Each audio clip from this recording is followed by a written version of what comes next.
Welcome. In this video, we will tell you a terrifying story. I hope you enjoy.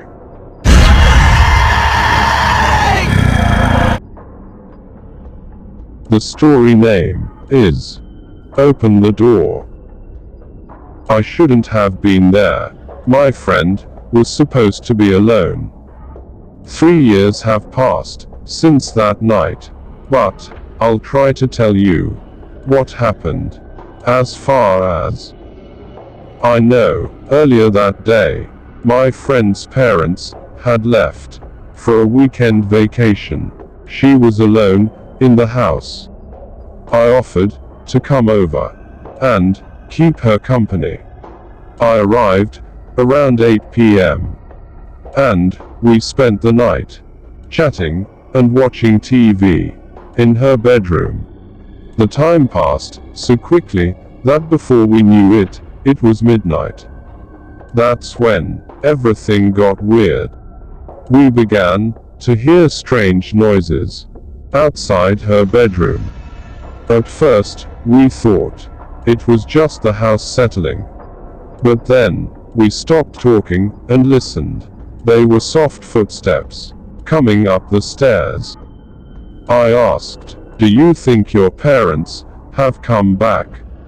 She said her parents were not supposed to return until the next evening.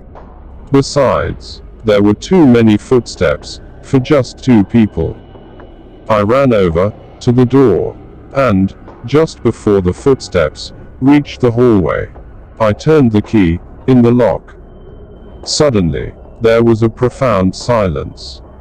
My friend asked nervously, "Is there anyone out there?" We were sure there was someone outside, but who could it be? Just then, we heard a beep. We whirled around and stared at my friend's laptop. She had just received an email. She opened it. The sender was unrecognizable, just a random combination of numbers and letters. When we read the message, it sent a chill down our spines. The message is, "Whatever happens, do not open the door." As soon as I read those words, a sinking feeling came over me.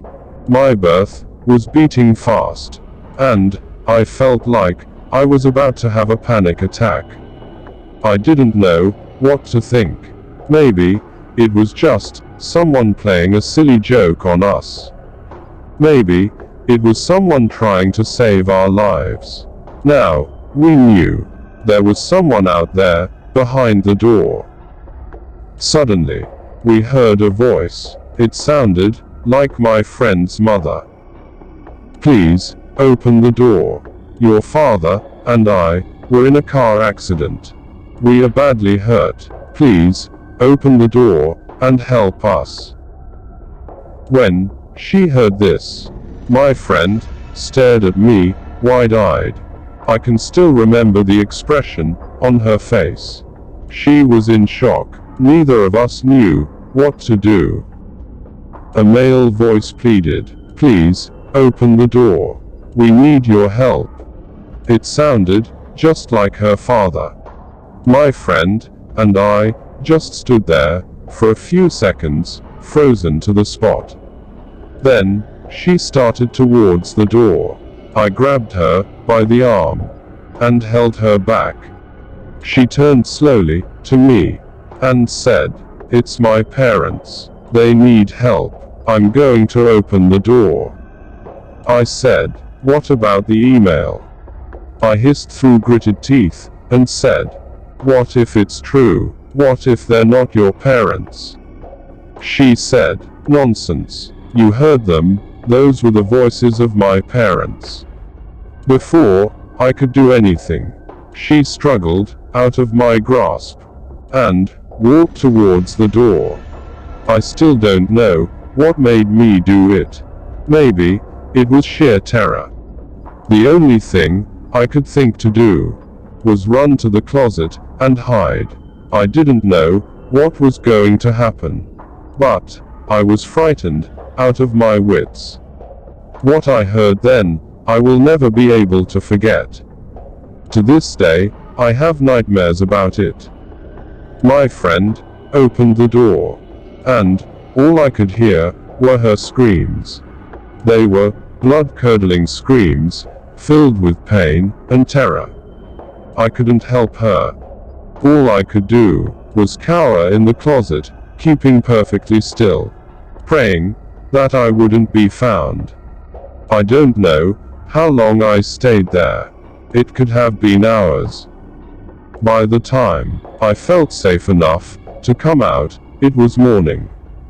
The bedroom was empty, and the door was open. My friend was nowhere to be found. I ran all the way home and called her parents. When I managed to reach them, they told me they were still on vacation. I told them what happened the night before, and they immediately called the police. They searched for days, but they never found my friend. I doubt they ever will. I don't know what happened that night. I don't know who or what it was that came and took my friend away. But I know they were out there. I also know that I shouldn't have been there that night. I shouldn't know that they exist. I know someday they will come for me, but whatever happens, I will not open the door. Thank you for watching. See you in a new horror story.